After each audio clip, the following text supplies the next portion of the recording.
It is time now for the week that was, where we take a look at the top stories that made headlines around the globe this week. And we start up with Bola Tinubu was on Monday this week sworn in as the 16th head of state of Nigeria. On his first day at work, the president met the Central Bank of Nigeria Governor Godwin Emefiele and the Group Chief Executive Officer of the Nigerian National Petroleum Company Limited, Mele Kyari. State House correspondent Adesua Morua reports. Journalists, staff of the State House, government officials all eagerly await the arrival of President Bola Tinubu on his first day in office. 2:30 p.m. local time, the president's motorcade arrives at the villa to a salute and a guard of honor.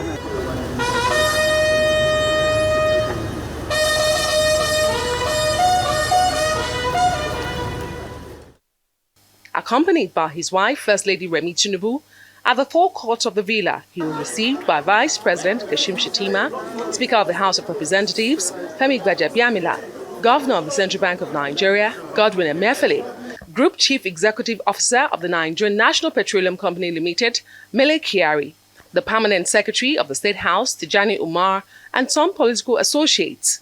Following the initial greetings, President Tinubu proceeded to a closed-door meeting with his guests. The specific details of the meeting were not disclosed to the public, but it is believed to be connected to the agenda outlined by the president during his inauguration speech on Monday.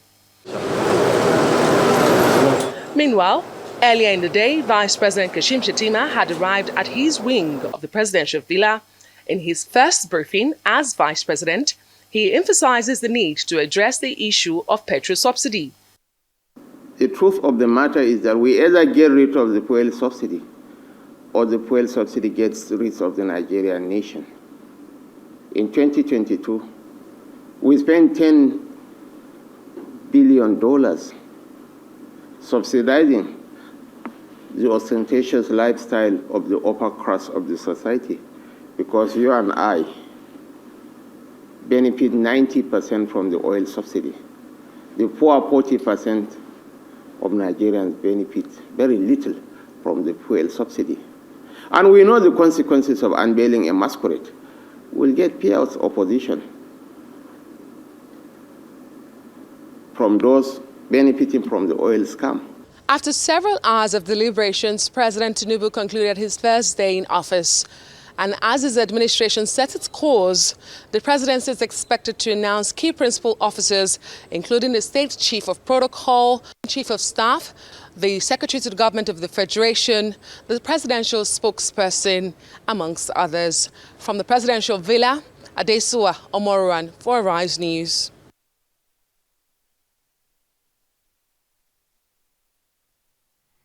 Well, on the day of his inauguration, President Tinubu declared that there will no longer be a petroleum subsidy regime, as the current 2023 budget does not make any provision for it. While the current 2023 budget has provision for the fuel subsidy till June, President Tinubu stated that funds for subsidies will be diverted to other things like public infrastructure, education, health, and jobs. And the queues have returned again to filling stations across the country, triggered by President Tinubu's statement on the removal of fuel subsidy. Our Rice correspondent, Fadishola Shotinwa, reports from Lagos. Perennial fuel queues have once again resurfaced in Lagos. This time, due to the announcement by President Tinubu that fuel subsidy is gone. It was, however, not news to many who had followed his campaigns. He had said then that fuel subsidy could no longer be sustained. President Tinubu's pronouncement on Monday on fuel subsidy triggered immediate panic buying of fuel and hoarding of the commodity by some retailers. The long fuel queues impaired a free flow of vehicular traffic in major parts of the metropolis. Some Lagos residents speak on their experiences. I've been here since 4 a.m. and it was a long queue. Had to sleep in the car too, just because I needed to get this fuel, and my tank has been empty. And For some reason, some people have been even shorting the queue, right? They shunt the queue. Okay. We've seen people pay in some tokens just to get into it and buy. And I mean, that's one of the lapses we are having for those people who are on the queue. Well, we saw it coming, but we didn't emphasize that it was just going to come before the aforementioned deadline, right? I mean, take back to yesterday when the president said no more subsidy. I mean, immediately, instantly, we are Nigerians. We started acting.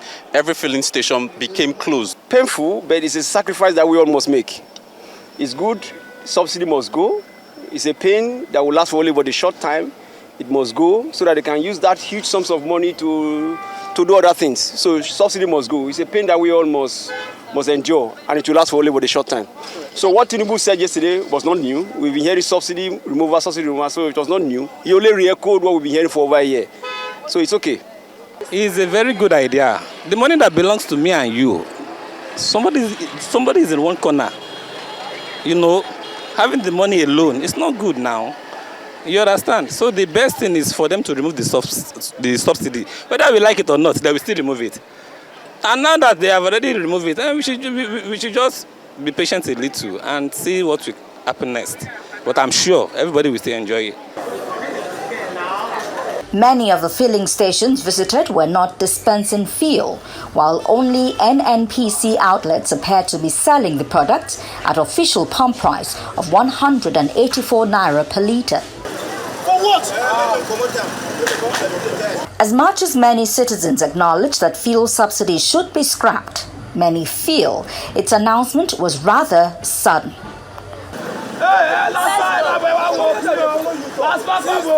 Fadishola Shotingwa, Arise News. And the queues have also returned to the capital, Abuja. Arise correspondent Georgina Ndukwe Ezianyika reports. The first subsidy is gone. Subsidy can no longer justify it ever increasing cost and the wake of dry resources. The one pronouncement that has triggered the emergence of long queues at filling stations across the country once again. Even though subsidy payment is still covered in the 2023 budget till June, Nigerians have refused to leave anything to chance. The queues are back to the streets of Abuja at filling stations as Nigerians rush to fill their tanks, anticipating an increase in the price of fuel. Well, the NNPC Limited has assured Nigerians that there is sufficient fuel to last for days, as well as the regulatory body has said that filling stations, independent marketers should not hoard fuel, and they will be monitoring to ensure that they comply with this directive. This driver is not happy he has to spend hours on the queue to get fuel. He wonders why the previous governments have not succeeded in putting the country's refineries in order. First subsidy is a big problem now this time around.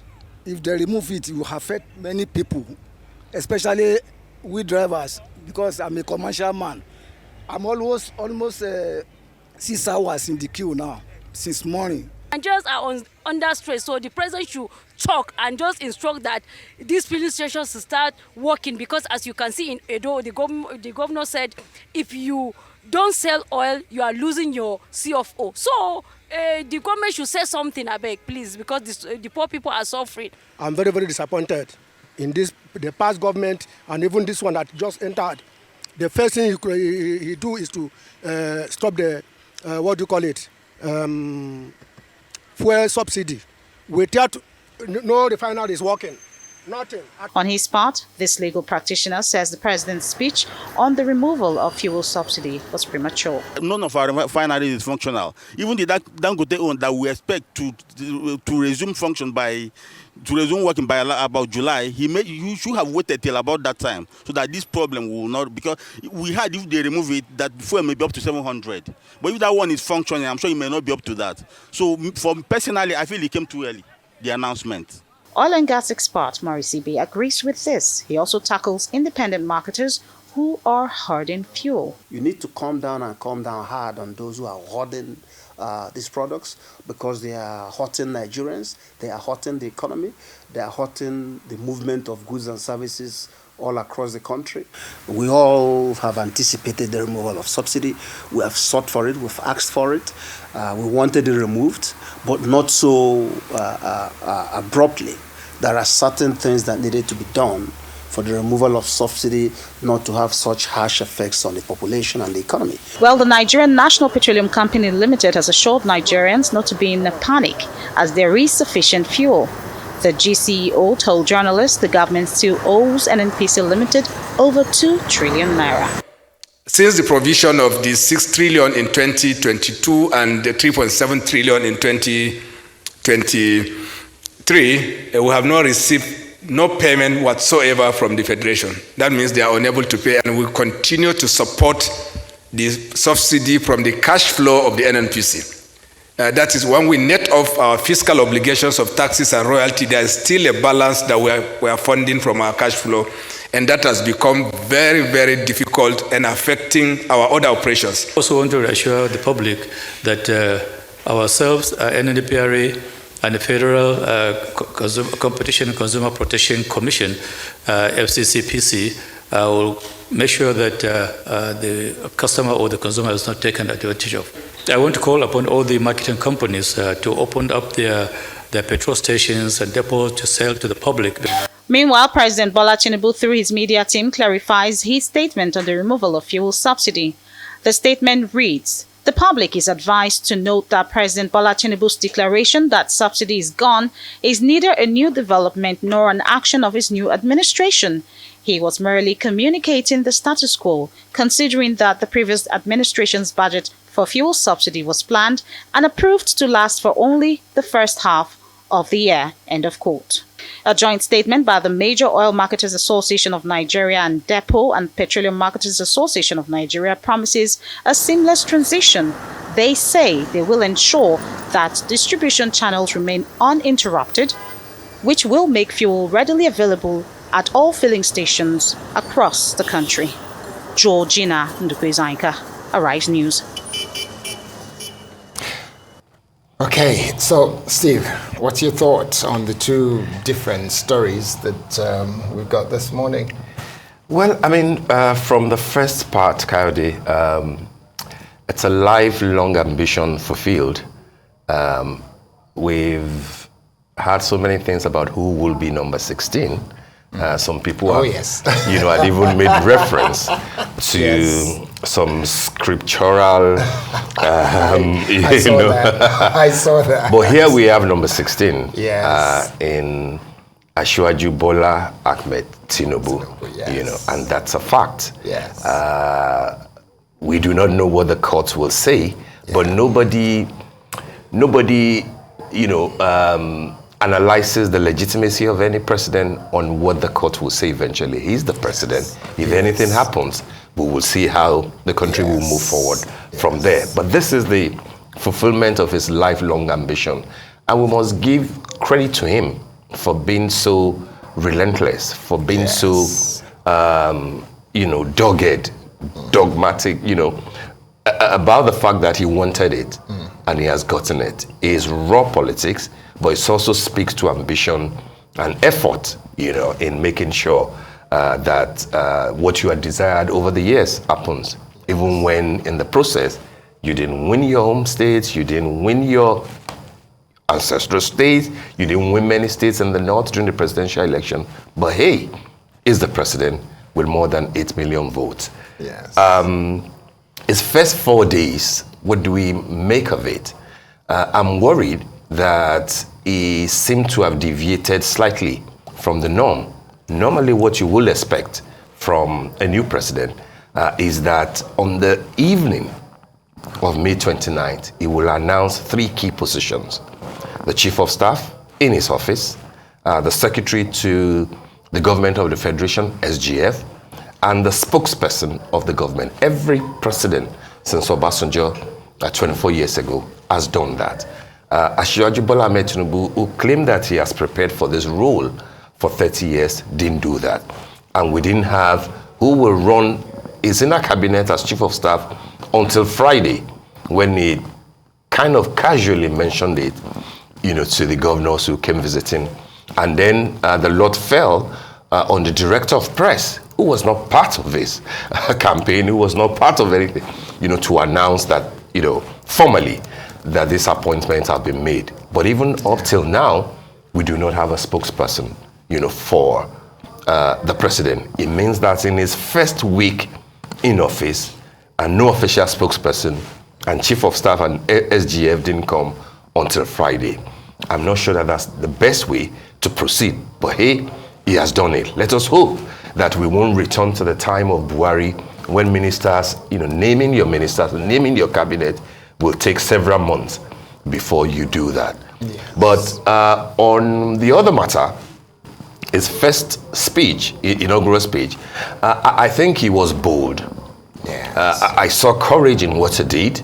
I'm not so sure how people will feel about the fact that he seemed to have deviated from the prepared text to highlight what he wanted to do about subsidy removal, because it looked like he said that extempore. But everybody knew that was what the president was going to say. Was that smart? Was that careful? Was that the way to have presented it, even when you knew that appropriation does not support a continuous payment of subsidy beyond the end of June? I'm not sure, because we could have avoided this panic buying. We could have avoided a situation in which what Mele Kyari, the MD, the G CEO of the NMPC Limited, is now telling us about the fact that there is no money. And people may say that may be correct, but how come that was not said publicly in this manner when Buhari was there? How come it is the first week of the new president that you are now saying that yes, there's appropriation till the end of June, but we haven't got money to pay? Yes. And therefore we won't pay it anyway. Is that what the president wanted him to say? Or are they saying that they will find a way in the same manner that he found the way for 2 years? If you recall, Kade, the PIA detailed the fact that subsidy will go. And the PIA came in 2021. And the idea was that by 2022, subsidy ought to go. But you and I know what Buhari did. He said, well, I can't do that because of the backlash that will happen. So he postponed the evil day, not till just 2023 when he still had 5 months to go, but till June when he knew that he would have been long gone. So if Mele Kyari and the NMPC could find money one way or the other, as a palliative, which is what subsidy is all about, it may not be sustainable, but you found money when Buhari was there. So what is going to happen, because we are now in June? Yes. Does it therefore mean that even though there was a budget provision, budget allocation to it, you just simply tell the president and Nigerians that there's no money, and therefore what Nigerians ought to be dealing with from the 1st of July will now is something that they've now been dealing with since the 29th of May. So yes. I worry about that, and I hope that the president will sit down with the NMPC. Yes, I had a meeting with him, just like he did with the governor of Central Bank. Yes. And those two pronouncements, what he said about his fuel subsidy, and of course what he said about not floating the naira, not having different, floating the naira rather, not having different rates for the foreign exchange. Those two things are key, and which is the reason why we had Mele Kyari and Godwin Emefiele, being part of those who were the first set of meetings with him, even before the service chiefs. Yes. So I think it is important that, yes, he was courageous to say that this is the direction that I would like to take, but people will wait and see how it pans out, particularly if you want to be a people-oriented government. And it is important to be people-oriented, given the fact that the totality of the votes against you is almost double the votes that brought you in. Yes. So that's pretty much a case of having about 33 to less than 40% of the vote. And when you have less than 40% of the vote, it means you did not win majority vote. It was not an outstanding number of people that voted for you.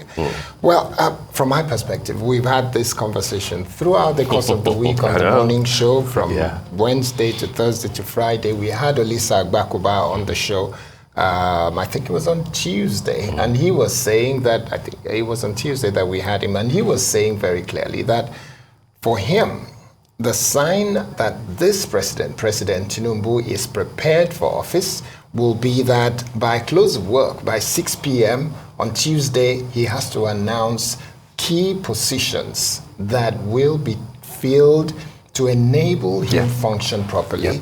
But that was not done until yesterday. So it's a sign that there is trouble on the way. And that was still done halfway. It was just halfway, yes. you know. So that's the beginning of trouble. But that wasn't even the beginning. The beginning was when the president said, subsidy is gone. It's no longer to be taken care of. It's not something that we will do. It's gone. It seems like it's slightly flippant. When you go off the script, every president, everybody in government, even people in private sector, when you are CEO of a company, your staff will prepare your script. And they will say, boss, please keep to the script. Because when you make pronouncements that is outside the script, some people are going to have to clean up the mess that you create as a result of it. And this president somehow, unfortunately, has created a mess. When you don't plan for what you're going to say, it means you're planning to fail already. The president seemed to have planned to fail with this issue of subsidy. Everyone knows that subsidy has to go. Even the man on the street is saying, yes, subsidy has to go because it's fraud. Buhari said it in 2011 that there shouldn't be any subsidy anymore. It is fraud. In 2015. 2012, everybody went on the street. We said we wanted to keep it. But 2015, Buhari said, no, definitely it's got to go. But he didn't do anything. For 8 years, we spent trillions of naira just supporting what the president said just before he was sworn in, that it is fraud. And yet he supported it with trillions. Who is subsidizing who, he said? Who is subsidizing? And this is the man that said he wanted to make sure that corruption is killed so that corruption doesn't kill us. But then he funded corruption for 8 years. Let's fast forward to the era of President Tinubu. The president has failed to plan, and that's why Nigerians are suffering today. The streets are almost empty because a lot of people cannot afford to pay for that petrol at the price that it's going for. And there are issues in that area. There are problems with that. Plus the fact that people are losing their jobs. Plus the fact that there is anticipation that when Dangote refinery begins, that things will get better. But there are reports now that indicate, even statement by people in government that says that Dangote is a business. He is not running as charity. So he's not going to reduce the prices of petrol for anybody. He will be selling it at market price. That means that Dangote will probably come on stream. He will be refining and he will be selling the petrol at a minimum of about 500 to 600 naira per liter, which means that nothing has really changed. And there's still not going to be subsidy. So the palliative that we're talking about, everybody has been saying, please don't do the Buhari palliative of 5,000 naira because it's not going to work. It's just going to fuel corruption even more. So we've got to be careful where we go. We are expecting that the President of the Federal Republic of Nigeria will come out and talk to Nigerians, explain to us, all of us, that this is the direction he wants to go going forward.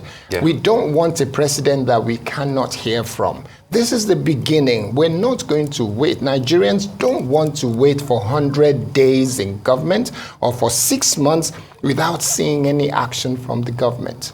They need to see the president come out and talk and make it clear to Nigerians that this is the direction that his policy will take us. This is the plan that he wants to put in place. We need to see that at work. If he fails to do that, then there's a serious problem. That's good. I mean, Kaudi, just one footnote on all this, which is important. What Ashwaji Bola Ahmed Tinubu has done is to act like William Ruto in Kenya. But don't forget that in September of last year, when Ruto says there will no longer be subsidy of petrol in Kenya, he retained a bit of subsidy for diesel. He retained a bit of subsidy for kerosene because he knew that you can't just bring the whole house down on the people who couldn't afford it. Secondly, people are saying, oh, like Nigeria, Angola is also removing subsidy. But Angola is also not removing, at a go. Angola is saying that let us do it in like 20%. Let's graduate it so that people can become, used to it. But in any case, Angola is not relying on the richest man in their country to provide a refinery. There are state-funded refineries in Angola. Yes. Go to Algeria, the same thing, which is also an oil-producing country in Africa. They are also, I've been talking about this in 2021, but they're saying that if we have to do that, we have to consider the people. And one of the things that you have to do first will be unemployment benefit from people between 19 and 60. Yes, let's make a sing-song of the fact that subsidy must go, but let's come clean. Let's be sincere and let palliative be ready in the manner that Asiwaju Bola Ahmed Tinubu himself stated clearly in 2012 when Jonathan was going to remove subsidy. All right, that will be done. Well, we're expecting that will happen.